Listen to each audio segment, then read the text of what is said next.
not in the dialogue, but on more investment and commitments on defense and security. We do believe that we need more growth, we need more stability in this world, but we do prefer respect to bullies, we do prefer science to plotism, and we do prefer rule of law to brutality. You're welcome in Europe, and you are more than welcome to France. Facing this order and this new situation, this year France holds the G7 presidency with a clear ambition.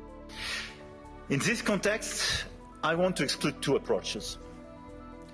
The first approach would be to passively accept the law of the strongest, leading to vassalization and bloc politics. I think accepting a sort of new colonial approach doesn't make sense. And all the head of state and government and business leaders, which would be too complacent with such an approach, will take a huge responsibility. The second will be to adopt a purely moral posture, limiting ourselves to commentary. That path would condemn us to marginalization and powerlessness. Faced with the brutalization of the world, France and Europe must defend an effective multilateralism because it serves our interests and those of all who refuse to submit to the rule of force. Because the diagnosis is well known, European competitiveness still lags behind that of the US, and in the current global order, facing precisely the Chinese approach, we have to react. So first, protection. Protection doesn't mean protectionism. But today's Europeans are too naive. This is the unique market open to everybody without checking level playing field. Nobody can access the Chinese market as people are accessing the European market for sure. But even if you take the US and a lot of other countries, the level of protection does exist for investment and trade. And the Europeans are the only one not to protect their own companies and their own markets when the other countries doesn't respect level playing field. So the objective of this G7 will be to build this framework of cooperation in order to fix the roots of these imbalances.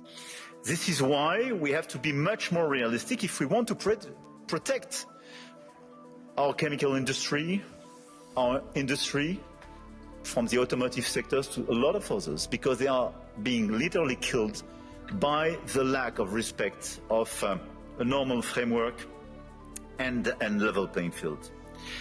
Europe has very strong tools now, and we have to use them when we are not respected and when the rules of the game are not respected, by the way.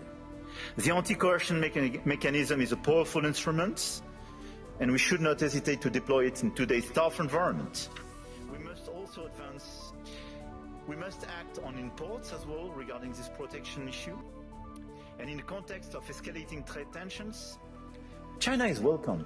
But what we need is more Chinese foreign direct investment in Europe, in some key sectors, to contribute to our growth, to transfer some technologies, and not just to export towards Europe some devices or products which sometimes don't have the same standards or are much more subsidized as the one being produced in Europe.